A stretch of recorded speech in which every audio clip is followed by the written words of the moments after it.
quel meilleur endroit que un bord de mer comme celui-ci avec des bateaux. Je vous fais un petit panoramique de l'endroit où je me trouve. Voilà. Vous avez les bateaux derrière, la mer de l'autre côté. Voilà, donc je suis parti faire un stage de voile, donc je disais quel meilleur endroit qu'un plan d'eau, en l'occurrence la mer avec des bateaux, pour parler de liberté.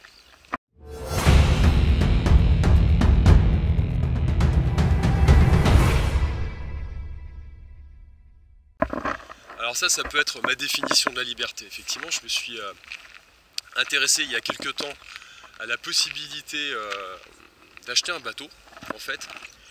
Et puis, c'est quand même un projet qui peut être super intéressant dans le contexte actuel, dans le sens où, déjà, on a cette sensation de liberté. Vous pouvez larguer les amarres à tout moment, à condition de savoir piloter un petit peu le zinzin, on est d'accord. Et puis, vous avez la possibilité de voguer sur les flots, d'explorer les mers du monde entier, on va dire. Donc ça c'est le sentiment de liberté, avoir cette possibilité-là. Ensuite, effectivement, si on considère le truc d'un point de vue, du point de vue des survivalistes, on va dire, voilà. Donc on est dans un contexte économique, social qu'on connaît, notamment en France. Alors on peut effectivement s'acheter une ferme, au fin fond du Larzac, et puis élever des poules et faire ses propres cultures, et puis défendre tout ça avec un fusil de chasse.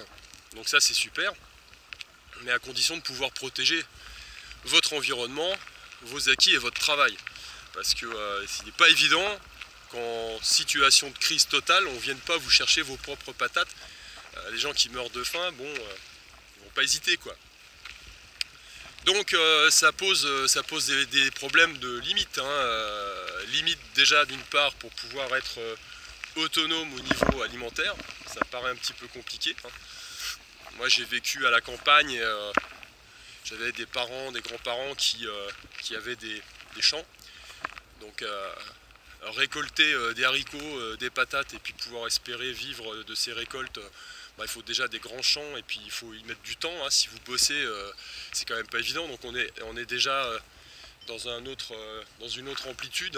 Avoir un petit potager, c'est rigolo, mais enfin bon, de là pouvoir avec ces récoltes vivre et survivre en cas de souci, ça me paraît un petit peu utopique.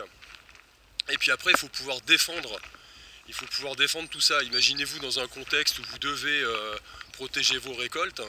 Ça me paraît un petit peu difficile, avec un petit fusil de chasse derrière votre petite,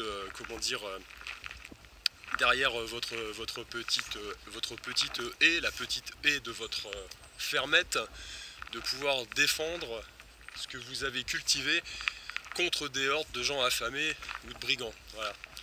Donc moi, ma solution perso, ça serait plutôt ça, c'est-à-dire d'avoir un bateau et puis en cas de souci, larguer les amarres, partir au large, voilà, parce qu'il n'y a pas besoin de partir peut-être très loin, vous pouvez effectivement gagner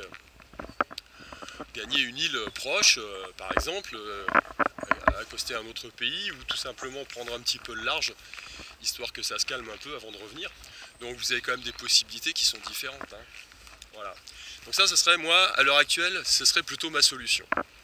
Voilà, après, bon, j'ai pas la science infuse, comme dirait l'autre, chacun a ses propres solutions à mettre en place. L'essentiel, c'est déjà d'en avoir une plutôt que de subir de façon passive le truc et les événements. Sur ce, à bientôt pour une prochaine vidéo. Réfléchissez bien à tout ça, et puis je vous tiendrai au jus concernant mon avancée dans la progression du pilotage de bateaux de croisière. Ciao, ciao.